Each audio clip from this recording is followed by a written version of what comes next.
E aí galera, tudo bem? Eu me chamo João Pedro e nós estamos na primeira aula de arquitetura e manutenção de computadores. Como vocês devem estar vendo na tela de vocês, nós estamos aqui com uma placa-mãe e justamente essa peça, o nosso primeiro tema dessa aula. A placa-mãe é uma peça bastante importante do computador, mas basicamente o que ela é de fato, né? Bom, basicamente ela é uma peça central que ela conecta e interliga todos os componentes, né, como processador, memória RAM, até placa de vídeo, né, e extensões, tudo em uma só. A placa, né, ela une todas as coisas em um sistema só, por redes de fios, né, por trilhos e também. Agora vendo a placa-mãe aqui de cima, né, vocês podem identificar logo de cara que temos um dissipador de calor, né? Na verdade não é um dissipador é essa parte metálica. Isso aqui, junto com essa ventoinha dissipador, se chama cooler, né? E ele faz o trabalho importante, né, que é a refrigeração do processador. Aqui, nesse dissipador de calor azulzinho, que tem o nome ASUS, ele tem um nome dado como chipset norte. O que é o chipset norte? Ele faz a comunicação do processador, né, fazendo isso o controle de todos os componentes rápidos dos computadores, como o processador, memória RAM, placa de vídeo. E justamente ele trabalha junto com o chipset SU. O chipset SU ele abriga os controles de HDs, né, como os conectores SATAs, que isso aqui são conectores onde eu consigo fazer a conexão de um HD nele, e também eu consigo controlar as portas USB, que são dadas nesse negocinho aqui, ó. Essas trilhas aqui são conexões da porta USB, que vai diretamente do painel frontal do gabinete, e também nas portas aqui da própria placa-mãe, principalmente essas portas P2. Essas portas P2, que são portas serial, né? Essas portas aqui são de conexões de mouse e teclado já mais antigas.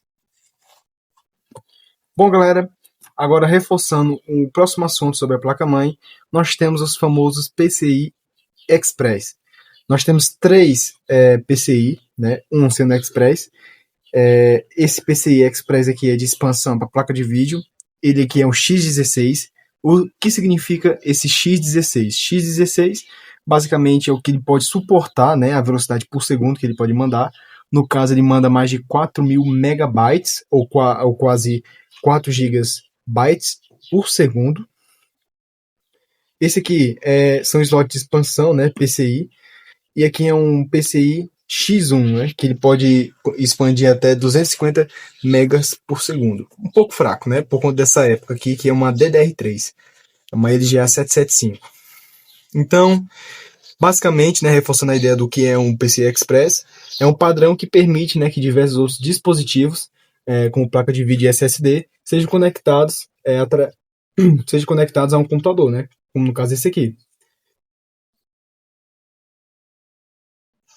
E agora, só para finalizar esse tópico, nós vamos ver algumas entradas aqui da parte da placa-mãe mesmo. Eu já comentei também as entradas USB também P2, né, as entradas PS, que foram entradas que são comandadas pelo chipset SU. Bom, começando essas entradas P2, nós temos três entradas de áudio, né, e também saídas, principalmente essa verde e rosa. Essa verde é uma entrada de saída de áudio, onde você bota para poder escutar o que está sendo reproduzido, né, no computador, e aqui é o que você, por exemplo, usa para poder enviar seu áudio, por exemplo, quando você vai falar com os amigos ou conversar em um chat, né. Aqui nós temos 4 portas USB, junto com uma porta RJ45, que essa porta é o conector de internet. Nós temos 3 cabos de vídeo, 3 conectores, na verdade, de vídeo, sendo o mais conhecido deles, né, o VGA. E temos essas duas entradas aqui PS. Essas entradas aqui PS, né, elas são entradas para conectar mouse e teclado, né, que são entradas bem mais antigas. Juntamente nós temos as 4 SATAs e a IDE, né? Essa IDE é um tipo de entrada SATA, só que muito mais antiga, né? O SATA veio para revolucionar, tanto que hoje as tecnologias SATA desse tipo aqui estão sendo ultrapassadas, né, por conexões de SSD NVMe, mas tudo bem. Então, galera, iniciando nosso próximo tema nessa aula, nós vamos falar sobre o processador. Mas antes de falar sobre o processador, vamos ter que tirar ele da placa-mãe. Primeiramente, vamos ter que tirar o cooler. Para tirar o cooler, né, na verdade, esse aqui é um pouco mais antigo, né, que ele é parafusado. Eu vou usar uma chave Phillips, uma chave estrela, e vou desparafusar ele, né, afrouxar ele em formato de X. Por que isso? Porque é um modo um pouco mais seguro de se tirar um cooler depois de bastante tempo já fixo na placa-mãe. Eu não sei como esse processador vai estar, então vamos lá.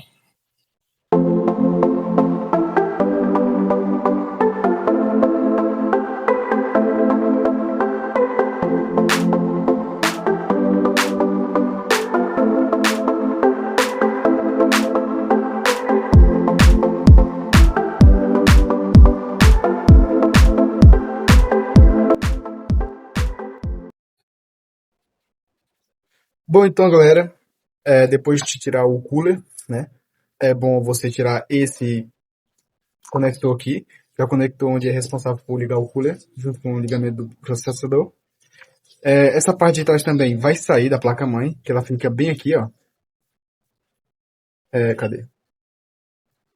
Ela fica bem aqui, ela é presa por conta desses 4 parafusos aqui, ó, presente nesse cooler. Aí como eu tirei, ela fica solta. Aí eu vou tirar aqui. Beleza. Aqui nós já podemos identificar logo de cara que a pasta térmica está muito ressecada, né? Eu vou ensinar a vocês a como, né? Na verdade, nem ensinar, vou também falar um pouco mais sobre isso na aula de montagem e desmontagem de computadores. Mas enquanto não, eu vou pegar aqui o processador. Eu vou só puxar essa alavanca. Na aula de montagem e desmontagem eu vou falar sobre isso, então não se preocupem. E vou pegar aqui o processador. Bom, eu vou fazer uma limpezinha aqui rapidona nele e já já mostro qual processador é esse aqui. Bom, então tá aqui o processador depois de limpo. Ele, deixa eu ver aqui, é um Intel Celeron D331. É um processadorzinho fraco, né? Mas até que normal para essa época. Ele faz parte do socket LGA 775. Ele tem 2.66 GHz de frequência e apresenta um núcleo. Basicamente, vou dizer a definição do processador, né? Ele também pode ser chamado de CPU. É um dispositivo eletrônico que funciona como se fosse um cérebro do computador mesmo, responsável por chefiar as diferentes tarefas para que o aparelho trabalhe de forma eficiente como um todo. Quanto mais avançado for o processador, mais tarefas complexas o computador consegue realizar em menos tempo. Por exemplo, esse processador aqui, basicamente, é um chip com milhões, tanto milhões como até bilhões de transistores, que são responsáveis por auxiliar também no processamento lógico, processamento lógico desses dados de navegação.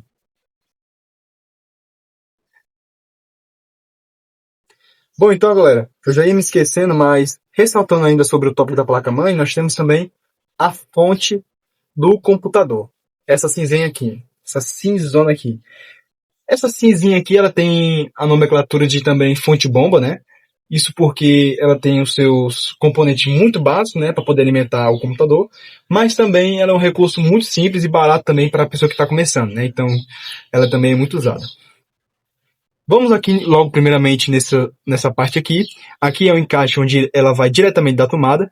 Nós temos o encaixe dela. Eu não estou com o cabo aqui presente no momento, mas possivelmente com vocês deve estar o cabo, né? Se vocês forem ver o vídeo montando ao mesmo tempo. Aqui é o cabo que se alimenta os componentes, né? Que vai direto da tomada. E temos o seletor de tensão, que é essa chavezinha aqui vermelha. Essa chavezinha vermelha, muitas pessoas têm dificuldade ainda em relação a qual numeração usar. Uma dica, sempre quando tem um número bem aqui falando 110 volt ou 110V ou 210 ou 220V, significa a tensão da sua tomada. Por exemplo, aqui tem 220V virado para cima, ou seja, quando tem 220V quer dizer que essa fonte está capacitada a receber 220 volts. Se tiver a 110, ela está capacitada a receber 110 volts. Tome muito cuidado, porque se sua casa, sua residência, for 220 volts, pode ter perigo de queimar a fonte. Então, cuidado. Como na minha aqui é 220, deixar aqui em 220. Algumas fontes já não vêm isso aqui, né? Porque a tecnologia dela é um pouco mais avançada, mas nesse caso aqui é um pouco mais tardia. Agora vamos para os cabos. Nós temos os cabos de 24 pinos, que é os cabos que alimentam a placa-mãe, né? A central da placa-mãe. Esse cabo aqui vem juntamente a esse conector aqui da placa-mãe. Nós temos o cabo de 4 pinos que alimenta o processador, que ele vem bem aqui, ó. Ele geralmente, o conector desses cabos é fácil de identificar, né? Porque ele tem quatro encaixes. E também ele fica geralmente muito perto do processador. Tanto que nós falamos que esse cabo aqui é o cabo que alimenta o processador. Nós também temos os outros cabos, que são esses cabos aqui, que são cabos, se não me engano, flat, que são cabos que alimentam outros dispositivos fora a parte, como DVDs e HDs, né? Deixa eu pegar aqui. Por enquanto não tem um HD no momento, mas esse aqui é um cabo que ele se encaixa no HD e alimenta ele, né? Que vai ele e o cabo SATA. Tem essa outra entrada aqui também, que é igualzinha essa aqui, só que para entradas mais antigas, como no caso de HD e SSD. E é basicamente isso, né? Basicamente o 24 pinos vem aqui, ó, nessa central. Eu vou até trazer mais para cá, ó, 24 pinos, eu encaixei bem aqui. E também o cabo de 4 pinos, que vocês devem tomar cuidado, ó, que tem um encaixe bem aqui, ó, que deve vir junto com esse triângulo aqui, ó. Encaixou. Pronto. Basicamente, funcionaria já meu computador se eu ligasse na tomada. Vou tirar aqui os fios para continuar o nosso assunto sobre o processador. Bom, e como eu estava falando, né, esse processador tem um núcleo. E o que são um núcleo, né? Já que eu estava falando, o núcleo é bom?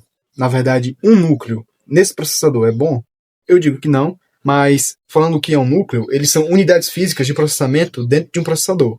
Cada núcleo é capaz de executar uma tarefa de forma independente, permitindo que a CPU realize múltiplas operações simultaneamente.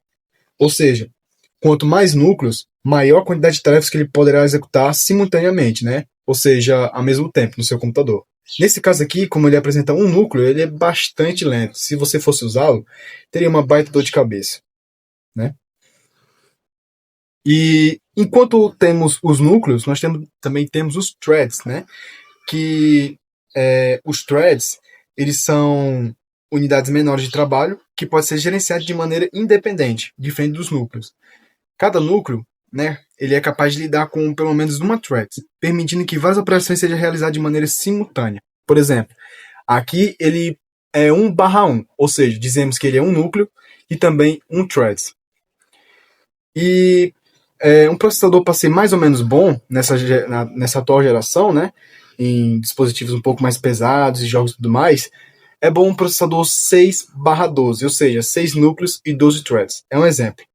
E galera, basicamente foi isso, a nossa primeira aula, falando sobre a placa-mãe, a arquitetura dela e também sobre o processador em si. Agora na próxima aula nós vamos falar sobre armazenamento e memória. Te vejo lá.